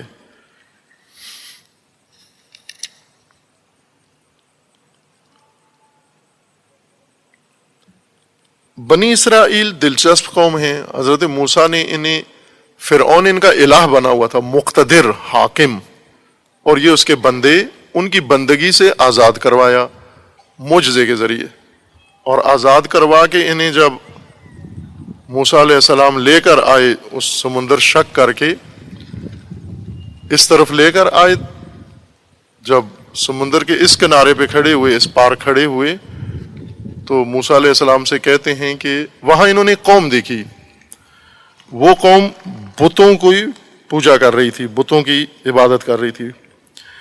انہوں نے حضرت موسیٰ سے کہا کہ موسیٰ وہ ایک الہ تھا ہمارا فرعون، طاقتور حکمران، پیسے تھے اس کے پاس، ملازمتیں سی اس کے پاس، جاب تھے، سب چھڑوایا آپ نے، پوری قوم بے روزگار کر دی۔ موسیٰ کو کہتے تھے، عورتیں بے روزگار، مرد بے روزگار، جوان بے روزگار، ہر ایک کی نوکریاں لگی ہوئی تھیں، عورتیں گھروں میں کام کرتی تھیں، بچیاں ان کے گھروں میں کام کرتی تھیں، کھیتوں میں مرد کام کرتے تھے، ان کے مختلف کام کرتے تھے، وہ سب کے سب موسیٰ نکال کے لے آئے، اور وہ الہ بھی ڈبو دیا سمندر میں۔ یہ قوم معجزہ اپنی آنکھوں سے دیکھ کر سمندر عبور کر کے جب اس طرف آئے اپنی سرزمین کی طرف، وہاں پر انہوں نے ایک اور قوم کو دیکھا جو بتوں کی عبادت میں مصروف تھے۔ بنی اسرائیل وہاں رکے اور حضرت موسیٰ سے کہا کہ قالوا یا موسیٰ اجعل لنا الہا کما لہم آلہہ، موسیٰ یہ جیسے ان کے آلہہ ہیں اس طرح کا الہ ہمارا بھی ہونا چاہیے، یعنی جس کو گلے لگا سکیں، چوم سکیں، بوسہ دے سکیں، یہ آپ ایسا الہ بتاتے ہو، اسے رابطہ ہی نہیں ہو سکتا ہمارا، وہ نظر ہی نہیں آتا ہمیں، ہم اسے دیکھ ہی نہیں پاتے، کیسا الہ ہمیں بتایا ہے۔ معجزہ دیکھ کر الہ حقیقی کا معجزہ دیکھ کر پھر بھی ان کی چونکہ تربیت ایسی تھی، تعلیم ایسی تھی، سسٹم اس طرح کا تھا جس میں پرورش پائی تھی انہوں نے، تہذیب ایسی تھی جس میں ان کو یہ چیزیں مقتدر نظر آتی تھیں، وہ سمجھتے تھے یہ بت زیادہ طاقتور ہیں، لہذا جب سامری نے مجسمہ بنایا بچڑا اور ان کے سامنے رکھا، پوری قوم ٹوٹ کے پڑ گئی۔ وہ جو پہلی صف میں موسیٰ کے پیچھے کھڑے ہوتے تھے وہ بھی ٹوٹ کے پڑے، دوڑ کے گئے اس بچڑے کے پیچھے کہ ہمیں موقع کہیں ضائع نہ ہو جائے، یہ نہ ہو کہ ہم کسی جگہ سے پیچھے رہ جائیں ان سے، دوسروں سے۔ فراوان آیات میں نے عرض کیا کہ ان میں بعض آیات تفصیل سے مشاہدہ کرنے کی ہیں، کچھ ان میں سے ایسی آیات ہیں جنہیں حتماً ملاحظہ کرنا ہے تاکہ بندگی الہ کا موضوع ہمارے لیے روشن و واضح ہو جائے انشاءاللہ۔ وقت بھی تمام ہے، باقی بعد میں انشاءاللہ۔ صلی اللہ علیہ وسلم۔